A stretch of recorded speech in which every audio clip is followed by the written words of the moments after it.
Nitong linggo ay inaprubahan natin ang 194 na high-impact infrastructure projects na nagkakahalagang humigit kumulang 9 trillion pesos. Ito ay bahagi ng ating Build Better More program na naglalayong magpapadala ng mas maginhawa at mas maunlad na buhay sa iba't ibang sektor ng ating lipunan sa pamamagitan ng mga higit na kinakailangang moderno at dekalidad ng mga infrastruktura. Ito ang landas na ating tatahakin tungo sa isang bagong Pilipinas. Sa 194 projects na nasa listahan ng NEDA, 123 projects ang inisyatibo ng ating administrasyon. Samantalang ang ibang mga proyekto naman ay nasimulan na noong patapos ng termino ni PRRD. Bakit kailangan ituloy ang mga infrastructure project ng nakaraang administrasyon? Meron tayo kuminsan na ugali dito sa Pilipinas at sa ibang lugar din na kapag nagbago ang administrasyon, ang pag-iisip ay lahat ng nakaraan na ginawa ng dating administrasyon ay tinitigil dahil sinasabi walang magandang nangyari. Ay hindi naman tama yun. Kung maganda naman ang proyekto, ba't di natin itutuloy? Hindi yan ang pag-iisip na magdadala sa atin sa isang bagong Pilipinas. Kung masusi naman ang pag-aaral at talagang may pakinabang, dapat talagang ituloy. Ang infrastruktura ay kaunlaran. Lalo na at kasama nito ay masusing pag-aaral. Sa ganitong paraan, walang masasayang na pondo dahil ang bawat proyekto ay mapapakinabangan ng mamamayan. Bukod sa mga tren, highway at tulay, ito ay mga infrastructure project na may kinalaman sa digital connectivity, sa flood control, sa irrigation, water supply, health, power, at saka energy. Isa-isahin natin ang mga benepisyo ng mga infrastructure projects na ito. Una, siyempre ay ang trabaho. Ang mga infrastructure project na ito ay magdadala ng mas maraming hanap buhay para sa ating manggagawa, sa ating mga laborer, sa ating mga skilled workers. Noong pandemic ay mahigit 1.4 million jobs ang naibigay ng infrastructure project sa atin. Ito ay karagdagang 1.4 million na pamilyang Pilipino na may pagkain sa mesa. Kaya't ang pag-aaproba ng 994 projects na ito sa iba't ibang bahagi ng bansa ay may dala-dala ring milyon-milyong trabaho para sa ating mga kababayan. Pangalawa, ang mga infrastructure projects na ito ay makakatulong na solusyonan ang problema natin sa trapiko. Ang sabi ng mga pag-aaral ng JICA o Japan International Cooperation Agency, mahigit 3 bilyong piso ang nawawala sa atin kada araw dahil sa naaksayang oras sa trapiko. Sa pagpapaganda ng ating mga railway system, hangad nating hikayatin ang mas maraming tao na gumamit nito at mabawasan ang pribadong sasakyan sa kalsada. Sa pagpapalawak ng ating mga highway, pagtatayo ng bagong tulay at kalsada, magkakaroon ng bagong madaluyan ang ating trapiko. Pangatlo, ito ay makakatulong sa ating food security at pagbaba ng food prices. Sa pamamagitan ng mga infrastructure project para sa ating irrigation system, masisiguro may maasahang sistema ang patubig ang ating mga sakahan. Ang patuloy ring pagpaparami ng mga farm-to-market road ay magbibigay ng mas maraming oportunidad para sa ating mga magsasaka. Ito ay mga bagay na maaaring makakapagbaba ng presyo ng bilihin mula sa ating mga bukid.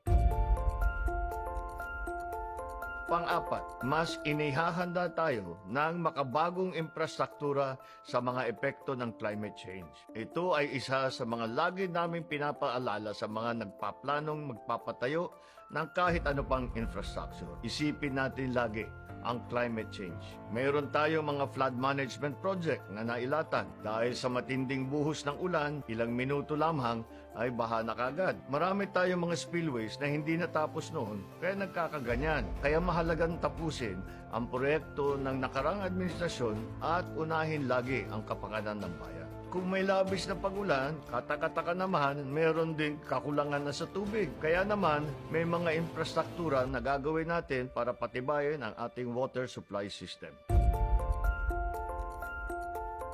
Panglima, ang mga infrastructure projects na ito ay susi para sa magtagumpay ang hangad natin digitalization ng ating bansa. Sa panahon ng internet ay mahalagang bahagi ng araw-araw na pamumuhay. Ito ay lalong magbibigay ng kabuhayan at oportunidad sa bansa nating puro isla. Ito ang magiging tulay na magbubuklod sa atin sambayanan. It should connect markets and involve more people in the digital economy. Hindi lang pang local kundi sa global market din.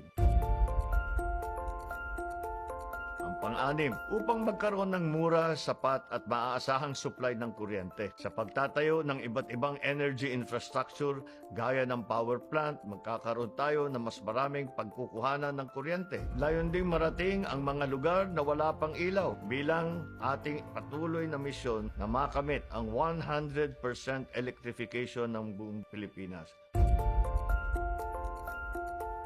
Pampito, mahalaga ang bagong infrastruktura para mapalago natin ang turismo. Sari-saring mga paliparan ang nakatakdang gawin. Sa pamamagitan nito, magkakaroon ng mas maraming pagkakataon ang mas maraming probinsya sa ating bansa. Napakarami po nating mga magagandang lugar at kailangan lang ay gawin nating accessible at tiyak ay dadayuhin tayo ng ating mga turista. Yan ang magdadala ng mas maraming kabuhayan sa ating mga lalawigan. At panghuli, ang moderno at matibay na infrastruktura ay maghihikayat ng mas maraming investor sa ating bansa. Magandang mga daungan ng barko para sa mga cargo ship, maaasahang energy supply sa andakuman ng bansa, connectivity sa pamamagitan ng mga communication towers, at magandang mga kalye at paliparan upang maging accessible ang mga bawat lugar. Yan ang mga hinahanap ng mga investor na nais magsimula ng negosyo sa ating bansa. Ito pong mga negosyanteng ito ay magdadala ng daang-daang libong mga trabaho para sa atin at bilyong-bilyong kita para sa bansa. Karamihan po sa mga proyektong ito ay maaari lamang sa pamamagitan ng tinatawag nating Public-Private Partnership o PPP. Marami rin dito ay magkakaroon ng sapat na pondo bunga ng ating mainit na pakikipag-ugnayan sa iba't ibang bansa. Kung kaya't kasama ng NEDA, minabuti rin natin i-adjust ang mga guidelines ng ating joint venture para naman mas maging kaakit-akit pa ang investment dito sa Pilipinas para sa mga nagnenegosyo sa ating bansa. Ang infrastruktura ay kaunlaran. Dala-dala ay mga benepisyo magpapaganda di lang ng ekonomiya, kung hindi ang antas ng kalidad ng pamumuhay ng bawat Pilipino. Ipagbubuklod ang sambayanan, pisikal man o digital, gagawa ng paraan. Ang matibay, moderno at dekalidad na infrastruktura ay daang tungo sa isang bagong Pilipinas.